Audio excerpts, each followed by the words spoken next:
Hello champions and future champions, hello Chessmood family. Gabuzyan is here with you and we're beginning our daily lesson video. Before to go ahead and dive deep into explanations, I will just ask you to pause the video here and try to find a beautiful mating idea for white. Maybe you found it and it's just great, but if you didn't, let me know. Change this position and provide you a little help. At this moment, it's white to move, white goes queen e6 and is mating. This mate is called the Epaulette Mate. We're calling Epaulette Mate since the rooks near to the king look like they are on king's shoulder, so such a funny name for this checkmate. And the mating topic is the following: when queen is in front of the king and it's surrounded by the pieces, so cannot run any square. This is gonna be the way we're going to find in our positions. Let's now go back again, and if you didn't find mate previously, you may be succeeding at this moment. Once again guys, you can pause the video and try to find it. Now we need to get rid of several obstacles. The first one is gonna be pawn on e7, which is covering this square. In order to do that, we need to use power of this bishop and pin it in future. I know it looks complex, so let me simplify it. White is beginning with rook d5 check. What's the purpose of this? To remove this knight from this diagonal. Black takes. Now we're taking knight f7 check. This has two reasons. Again, we're getting rid of knight on this diagonal, and of course we are taking queen's attention off from very important d6 square. The thing is now guys, that after queen takes f7, we're able to mate, as this pawn is pinned by the bishop. So with queen d6, we're getting the Epaulette Mate in a very beautiful way. I hope you like this mating idea, and let's go ahead to see our next example. Again, as a white side, we can see some potential of attack.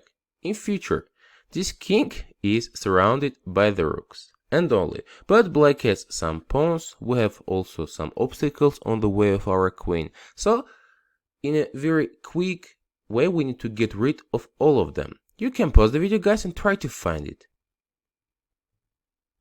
We need to find some cooperation of white pieces which will eventually bring our queen to g6 square and this king will be mating.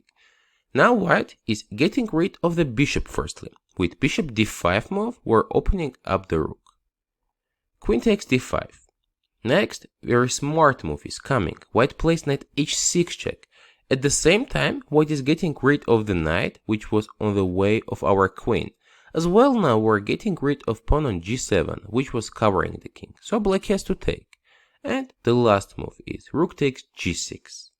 Since king has nowhere to run, black is forced to take, followed by queen g6 mate.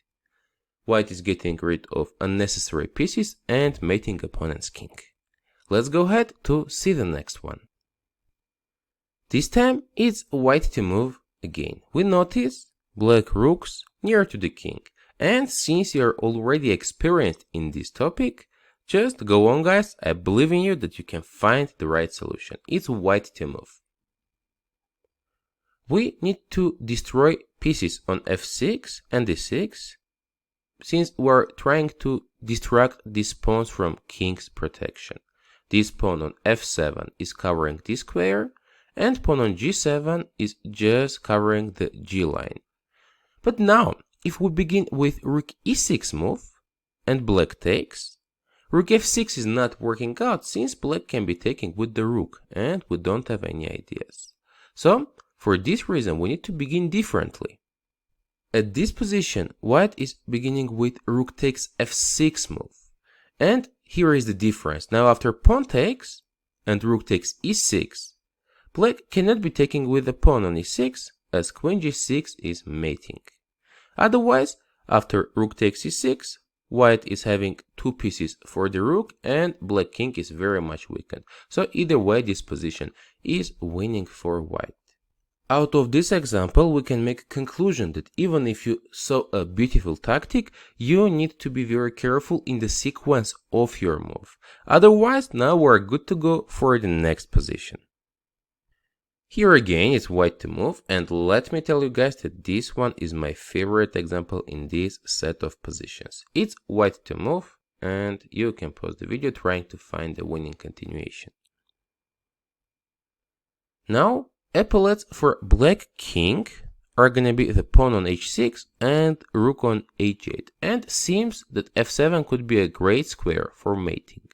Slowly, we need to get rid of the obstacles. White is beginning with rook h6 check, and after pawn takes, there is no longer pawn on g7.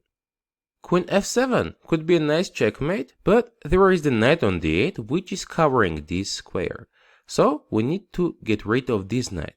And first of all, we're sacrificing the bishop with bishop e4 move. The idea is that after takes, now we're playing rook f7 check. If black goes king g8, we're mating with queen g6.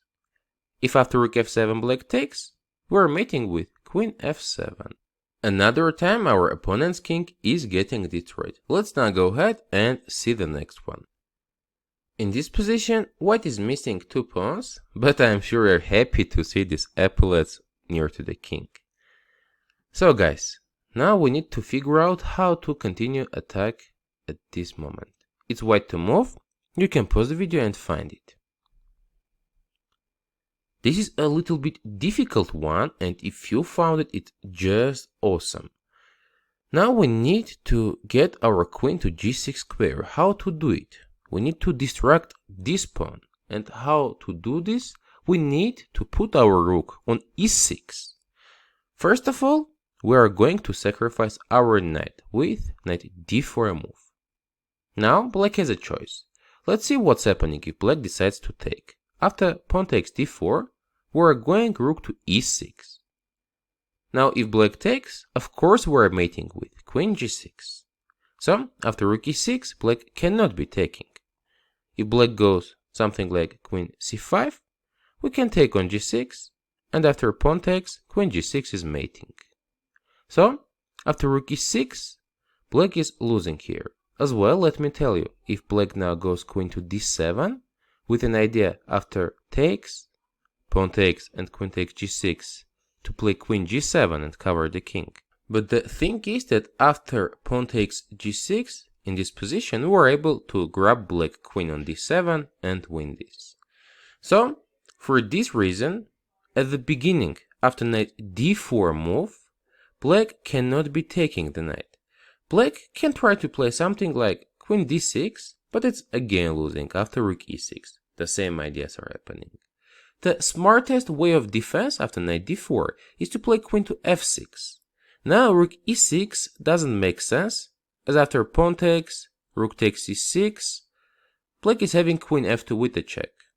And after some king h2, black can take queen takes g3, trading off the queens instantly, and of course staying with an extra rook after takes, takes and takes.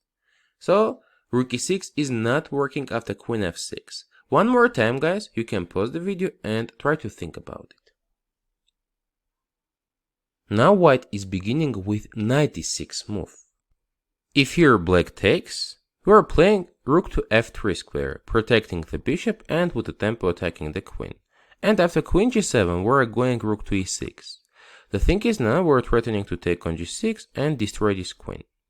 If black is going to king h7, white is still winning with a beautiful rook e7. And after queen takes, queen g6 is winning.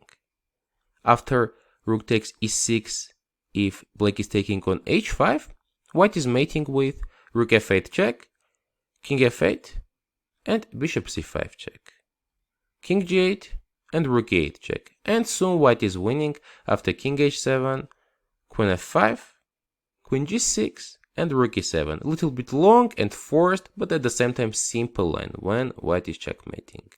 So, for all of these reasons, black cannot be taking the knight on e6, but as well if black is running away with the rook, let's say trying to protect the bishop on c7 with rook c8, this is also not an option. We are playing now rook to f3, attacking the queen, taking on g6, and destroying king's position. King is staying absolutely alone against all of white pieces. So to summarize, with knight d4 move, white is winning in a very beautiful way, with several distractions of black pieces.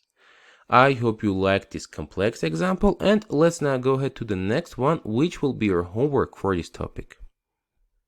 At this moment, it's white to move. Now you are really very much experienced in Epaulette Mate topic. I hope you will find it, and once you do, you can share your thoughts and ideas in the comments section below. GM Gabuzyan was here with you. Thank you for subscriptions, likes, and sharing this video with your friends. We appreciate it a lot. See you next time during our next daily lessons.